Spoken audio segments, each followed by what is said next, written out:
Welcome back everyone, my name is Carlton D'Souza and today as usual we'll be talking all things health. Now before we get into the topic of the day, which is strength conditioning and resistance training, I want to speak to you something about all the things that we have done so far and two more important topics, which are fibromyalgia and muscle cramps. So a quick recap first. Before you get into any kind of workout, I encourage you to think of this word called R.A.M.P. What is R.A.M.P? R stands for raise, where you raise your heart rate. How does one raise your heart rate? Well, a brisk walk, a light jog, anything that keeps your heart rate raised to 50 to 60% from what it was. Okay, we don't want you to go 100% on your heart rate because this is just for the warm-up. The second is A, where you activate your muscles. How do you activate your muscles? Well, you can stretch, and flexibility as well is a major role in that. So stretch your muscles and try and get flexible so that this elongates your muscles, spreads the blood through them and gets you ready for the next step. What is the next step? Mobilize.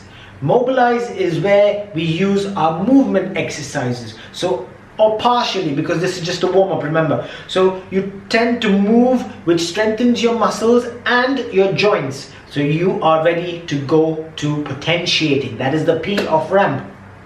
What does potentiating mean? Taking your body to the maximum that it can is potentiating. So that was for our warm-up. And now I would want to speak a little bit about muscle cramps in sportsmen, athletes and people who exert themselves in strenuous activities. What is muscle cramp? An involuntary contraction or a sudden tightness of muscle in your body is known as cramp. It is painful. Yes, it can last for a short while or it can take some time to get back into its normal length. But till then, whoever is going through it is going through a lot of pain. Did you know athletes and just regular people who are prone to muscle cramps are also prone to injuring tendons and ligaments? So if you are someone who's really prone to getting all of this, do check with your doctor, because although it is generally not very serious, if you're prone to it, it's always good to have a professional opinion. How to manage cramps, muscle cramps? Well, if you are someone who does a lot of strenuous activities, you can get cramps because of the following reasons. One is lack of blood flow. Two can be dehydration, and because you're sweating a lot, and in the process of sweating, you're also losing minerals like magnesium, potassium, chloride. So you tend to lose out on all of this, and that is also another reason that an individual gets cramps. So keep yourself hydrated pretty well, have your minerals, have your proper nutrition, your supplements. Again, do check with your doctor which is the best way to keep you in your optimum self. Remember, rest is also very essential, but before rest, our most important thing is warm up. So you need to stretch and do a proper warm-up before your activity and also your cool down. So after you finish your activity, make sure you stretch your muscles and get them back into the same shape they were before your activity. Okay, so that is about muscle cramp. Our next topic is fibromyalgia. Not many people know about this, but this is a very serious disorder. What is fibromyalgia? Fibromyalgia is a disorder which causes a body pain. So it is all over the body. When I mean that, it's widespread and it is subjective from person to person. It is not a regular body pain, it's body pain amplified into many times. So whatever pain an ordinary person would feel, the person who has fibromyalgia would feel many times more. What are the causes of this? Sadly, we don't have anything to pinpoint and say that these are the causes for fibromyalgia, and because of that reason, we don't have any certain medications or treatments to cure it in particular. What is being done is the doctors are having interviews with the people or the patients who have this, and also they're speaking to them about the treatments they have done earlier and what can be done in order to relieve their pain. What could you and I do about this? Well, most of them think because there are no particular causes for this, they think it's all in the mind. It's not. It really isn't. It is an actual problem which exists, and the other people who are not going through this have no idea. So what we can do is empathize with them, read about it more, because all my knowledge is a gist of an interview that was aired on 23rd of March 2019. The doctor was Dr. Christopher R.A.M.P, and he had this interview which had gone through, and the gist of all of that is what I'm explaining to you. So I would encourage you to read up about this and know about this more, and make other people aware of it too. Now, back to our immunity and the topic of today: strength conditioning and resistance training. Well, what are the differences between strength conditioning and resistance training? The major difference is resistance training helps you build bigger muscles. Who doesn't want better qualitative muscles? All of us do need them. Why? Because our muscles help us in our structure. It helps us in our posture. It helps us in our balance, in our flexibility, in our movements. It generally supports our skeletal system, as explained in the previous video. Why do we need to strengthen them?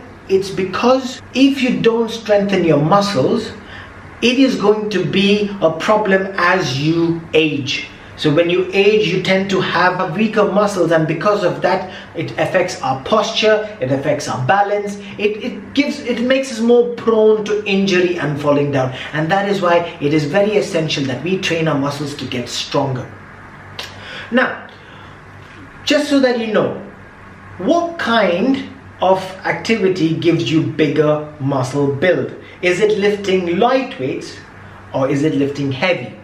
Did you know there was a survey as well where two groups of people were segregated? One were given the lighter weights to train till failure, and the others were given a heavier weight to train till failure. Guess which one lifted the cup?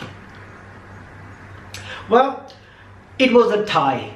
And when I say it was a tie, the ones who were lifting heavier weights had a very slight advantage because they both were lifting till failure. So when you lift till failure, remember our fast twitch and slow twitch, gets me every time, fast twitch and slow twitch muscles that we discussed in the previous video? Well, if you train till failure, eventually both of them will be triggered and it will promote growth of the muscle. Now, this something that I would recommend is go for a slightly heavier weight, because when you use heavier weight, you tend to hit the fast twitch and the slow twitch much faster in time than doing a lighter weight, because you need to really go for a very long time till your muscles fail in the lighter weight. Okay, so we need to be very wise in how to use our time and get maximum result out of it. Now for the strength bit. Let me ask you the question. In order to increase your strength, which one do you think is the right answer to lift? Is it the lightweight or is it the heavier weight? Well, it is in the name, isn't it? You need strength, you need to increase your strength. How does one increase strength? Well, first of all, one cannot increase strength without first building the muscles. If you don't have enough muscles, you won't have enough strength. Okay, so first is always to work on strengthening your muscle and then go for heavier weights. Mind you, when I say heavy, that doesn't mean we need to go heavy for somebody else. No. It is as heavy as possible that you can lift. And how would you gauge what kind of exercise you do in order to improve your strength and in order to find out what's your type of heavy? More on how you train for your body in the future videos. For now, I'm just going to stop at that. Just to quickly tell you that resistance training is any kind of training that you overload your muscles with, that creates a resistance in the growth of them, and strength training is where you lift heavy and gain strength. So that's the education bit of it, folks. How about we start our exercises right now? So strength conditioning, let's go. Right everyone, so now for the workouts. I'll go for my favorite. I always choose squats because I think squats is one of the best strength exercise. It works on our joints, it works on our hips, it works on our knees, it works on our ankle, it strengthens them, and it also works on compound muscles. Compound muscles are more than one muscle, so it works on our quads, it works on our hamstrings, it works on our glutes, it works on our core including abs and the lower back. Yeah, it also involves our calf muscles into it. So many benefits of doing strength exercise, especially squats as a strength exercise. So how to do a proper squats? Well, there are two that I can show you. One's for the advanced and the other is for the beginners. Keep in mind that the technique is very essential in order to avoid any kind of injury. Allow me to demonstrate.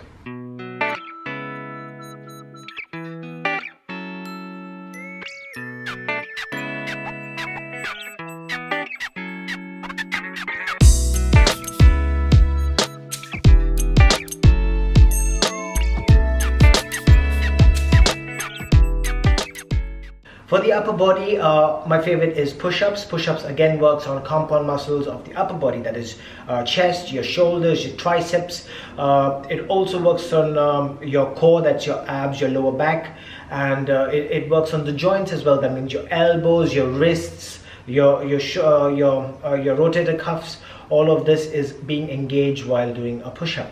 Now remember, the form again is very, very important in order to avoid injury and to get the best out of your workout. Allow me to demonstrate.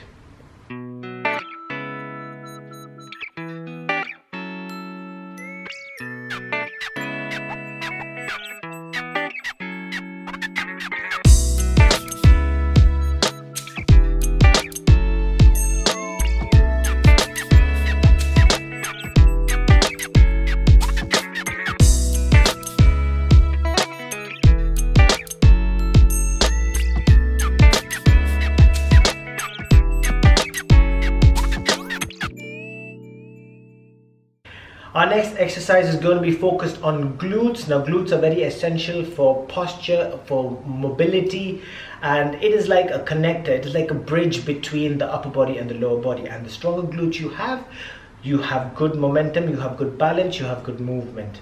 Allow me to demonstrate.